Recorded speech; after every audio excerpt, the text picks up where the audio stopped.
Yo, how's it going everyone? It's me, Arctic. Today's video, we're going to be looking at the updated stats for Kamisato Ayaka. Now, this character's beta stats were leaked quite a while back. However, they have been updated because this character is getting a rework. And we don't know what the talents and that kind of stuff are going to be reworked to. But we did get some stat reworks for her base attack. And also her ascension stat has been changed to crit damage.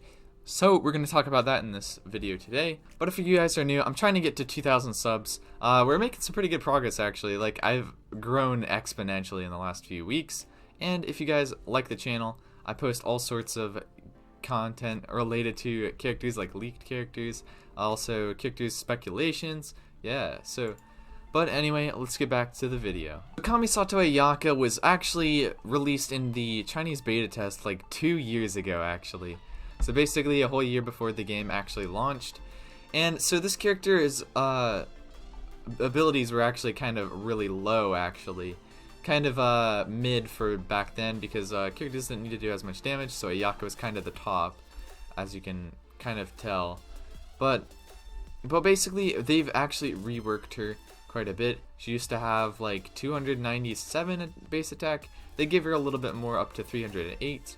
And they also changed it from cryo damage to crit damage, which is actually nice because it's going to be good. It's just some extra damage from that, because cryo percent gives you 20%, 24% extra damage on ascension, but this is going to give you 28%, or I think 38% actually boosted damage on your ascension. So that's going to be quite good. So basically you're getting like tons more damage from this if you're hitting crits.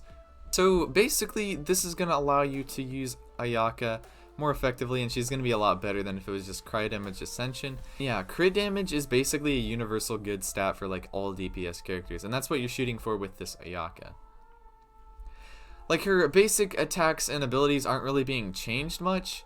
However, I heard that her passive talents are being reworked. Like this first one right here, where when you hit normal attacks on enemies, you have like a 6 to 18% chance of shortening the cooldown of the E-spell by like 0.5 seconds. I think they changed this to a 50% chance actually for the same ability. So it's going to be a lot better. And Ayaka has tons of fast attacks, so you're going to have a large chance of decreasing it by half a second. But yeah, we still don't know how they're reworking all of the stat distributions and damage percentages on all of her abilities right here. Second passive is staying the same. Overall, it's pretty decent. However, I would like to see it go down to like 50% HP. Or like if the enemy has like over 50% HP, they would take this damage when you dash towards them, because that could actually be really good. Because if you're starting a fight off with dashing into them with Ayaka, you're gonna be a lot better off than trying to dash while they're really weak, because you might as well just keep your DPS and just auto attack, charge attack.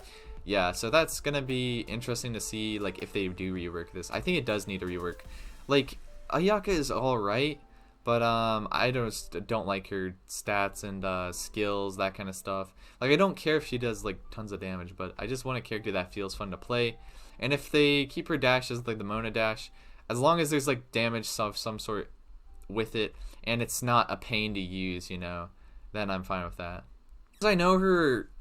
As far as I know, her constellations aren't really increasing in terms of their potency. I think this is because so many people have actually saved for her, and they don't want to give her just like cracked constellations, because like tons of people are going to get high constellation. Speaking of high constellations, her C6 is actually getting buffed again. Like, initially it was like you get 3 blade storms that are all like 100% of the damage that you would get from the normal blade storm, which it only puts out 1. But at C6 you get 3 blade storms. They changed that down to 20% of the original storm damage, I think, like in the beta test. But this was recently changed back to 75%. So that's going to be really good. That's going to be a really good buff to that AoE damage, good against bosses, I would say. However, it does have some travel time, so you'd have to stand a bit far back to activate it. And yeah, it's going to be good for like pushing enemies back along a path. That could be really good for something like tower defense if they do something like that, more so with like actual enemy mob combat. But yeah, like overall, a good buff. Okay, C6, definitely better than 20% damage on their little blade storms. That's basically it for the stats and stuff for Kamisato Ayaka.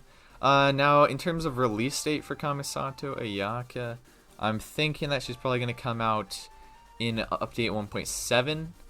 And the reason I say that is because I've been hearing rumors that like Yoimiya and Ayaka are going to be in that update. And that might actually be like update 2.0. They might skip like 1.7, 1.8, 1.9, and just go straight to 2.0 as a Inazuma update, depending on how ready Inazuma is. I'm still thinking that 1.7 will be like another rerun banner, like probably Ganyu rerun with Yoimiya, because Yoimiya is probably ready. They might put Ayaka actually in 1.7 as a lead up to Inazuma, because they could go ham with like ultra good units. Like Scaramouche, I think, has been popularly requested for earlier on in the updates versus later on. So it's going to be interesting to see how they approach Inazuma with their release schedule. But anyway, if you guys enjoyed the video, remember to subscribe. I'm trying to get 2,000 subscribers. Anyway, I appreciate all of you that stick around for the videos, and I will see you next time. Farewell.